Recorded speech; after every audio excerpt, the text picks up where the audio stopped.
Hi mga bebe ko, so ayan, on the way tayo to Dubai. Charis lang.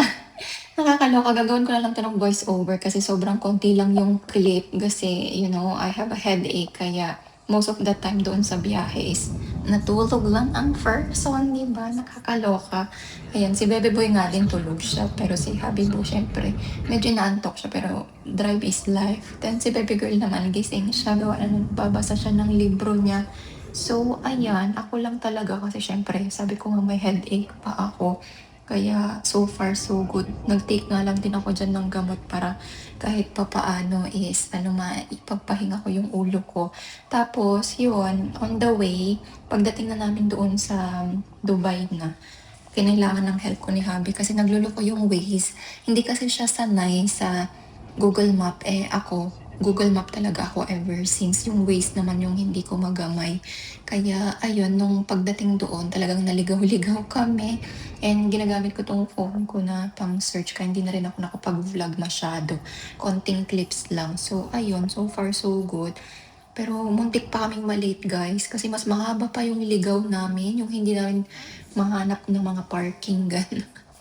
Kaysa doon sa appointment talaga. Pero ayun, nai-push naman mga 20 or 15 minutes before the time is nandun na kami. And pagdating agad, nagpaano ko talaga kami doon sa photo booth kasi wala pa nga silang picture.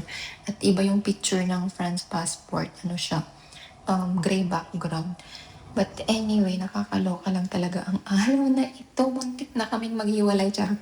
Hindi naman, pero ang hirap as in, buti na lang talaga sumama siya kasi kung sa tutuusin, ako lang yung papapuntahin niya na samahan yung mga bata. Dahil sabi ko, embassy niyo yan, dapat ikaw yung makipag-usap doon. So ayan, naipush ko na sumama siya. Kaso nataon na Friday, and ayun, sobrang traffic din, ganon, ang daming ligaw na naganap. But anyways, so far so good. Dito nagka-stressan din kami kasi syempre, hindi kami makahanap ng parking. Ang ending, na i-suggest ko siya doon sa may paid parking na 30 per hour. Buti na lang 30 lang binayaran namin kasi hindi naman kami umabot ng isang oras doon sa loob. So, ayan. 'Di ba? Hindi na ako nakapag-vlog mga bebe ko ha, kasi bawal doon sa embassy. And eto bina-vlog ko lang yung lulusutan namin ng mga ways and everything para pag ako na yung kukuha after 3 weeks or 1 month nung passport nila. Ako na lang mag-isa magda-drive ng sarili ko. Aagahan ko na lang yung walang traffic, 'di ba? So, ayan, push. Yun lang naman na share ko lang. And yun na, pag-uwi, tulog na naman ang person. Kaya ang ending, ginising ko yung sarili ko sa bahay. Ayun, kape for the second time around, guys. Kape is life. Nakabalik na kami agad, guys. Very quick lang yung process nung passport renewal kasi by appointment naman siya. So, ayun, wala pang isang oras kami doon. And umalis kami agad. Mas marami pa yung time namin naligaw papunta. Kasi ang daming construction, ang daming reroute. Yung kay Habibu na Waze, nagluloko-loko siya, hindi ko alam kung bakit.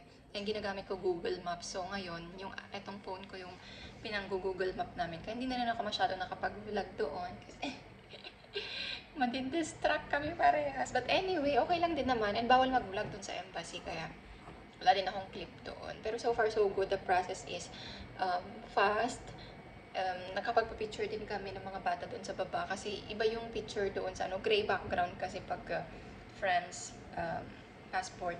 So ayun, meron doong photo booth. Tapos umabot naman kami sa time. And yun na, babalikan na lang siya pag ready na siya. I think 3 weeks, 3 to 1 month. So ako yung babalik, mag-isa na lang ako. Pupunta na lang ako doon. Yung walang masyadong cars pa. Kasi ngayon, Friday, crowded na din siya. Medyo matraffic na rin siya kanina, guys. Kaya stress is surreal. But anyway, nakatulog ako sa car. Medyo okay na ako. Pero syempre, kape is life. Kaya cheers, kape tayo.